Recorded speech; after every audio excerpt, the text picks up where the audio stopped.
উন্নাও, হাথরাস, কাঠুয়া একের পর এক নৃশংস নির্যাতনের ঘটনা।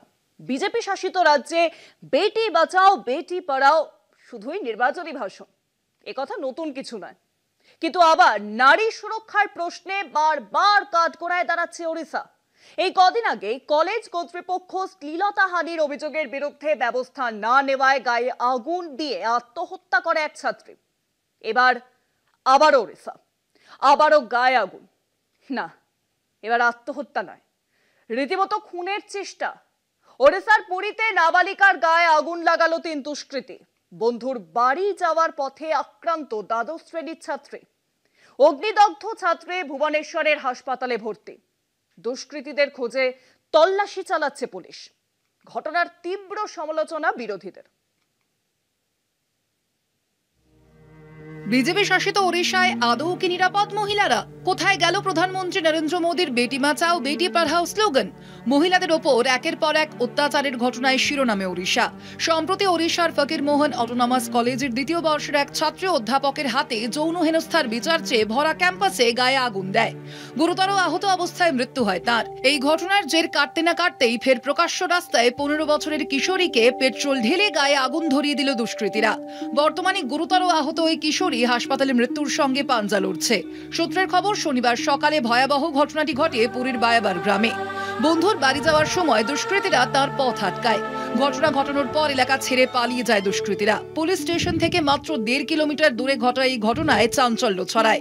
বিজেপি শাসিত ডাবল ইঞ্জিন রাজ্য ওড়িশায় আইন শৃঙ্খলার অবনতি নিয়ে সরব হয়েছে বিরোধীরা। পুরীর ঘটনায় এক্স হ্যান্ডেলে পোস্ট করে বিজেপিকে কটাক্ষ তৃণমূলের। ওড়িশা প্রশাসনের তরফে কিশোরীকে সব ধরনের সাহায্যের পাশাপাশি দ্রুত অপরাধীদের শাস্তির আশ্বাস দেওয়া হয়েছে। बलंगा पुलिस स्टेशन और निमापड़ा ब्लॉक में एक अनफॉर्चुनेट इंसिडेंट की जानकारी हमको मिली थी, जिसमें एक नाबालिका जो है 16 साल की एक बिटिया, उसको आग लगाने की खबर हमको मिली थी। एंड किया है हमारी she has suffered burn injury.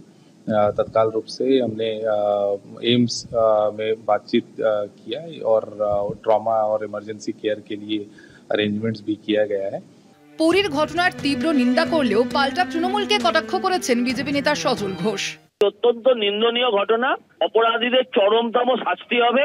হ্যাঁ, অপরাধীদের প্রয়োজন হলে সরকার এনকাউন্টার করে মারুক, এক কথাবার্তা নয়, সরকার এদের এনকাউন্টার করে মারুক, এদেরকে চরমতম শাস্তি হবে এবং হবে। কিশোরীকে প্রকাশ্যে নির্যাতনের ঘটনায় সরব হয়েছে তৃণমূল।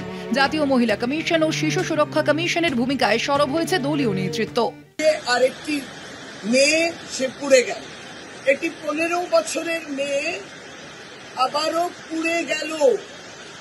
প্রধানমন্ত্রীজি, আপনি বেটি পড়াও বেটি বাঁচাও বলেছিলেন একটা প্রকল্প, এটা তো বেটি পড়াও প্রকল্প মনে হচ্ছে আমাদের। উড়িষ্যা গভর্নমেন্ট সরকার, এটা আপনাদের সুশাসনের উদাহরণ না কুশাসনের উদাহরণ? প্রধানমন্ত্রী নরেন্দ্র মোদী যতই বলুন বিজেপি শাসিত রাজ্যে মহিলাদের সুরক্ষিত, আদতে তা কি সত্যি নাকি তা শুধু মুখের কথা? পুরীতে পর মহিলাদের ওপর অকথ্য অত্যাচারের ঘটনা ফের বিজেপির ডাবল ইঞ্জিনের সরকারের ভূমিকা নিয়ে প্রশ্ন তুলে দিয়েছে। কলকাতা টিভি।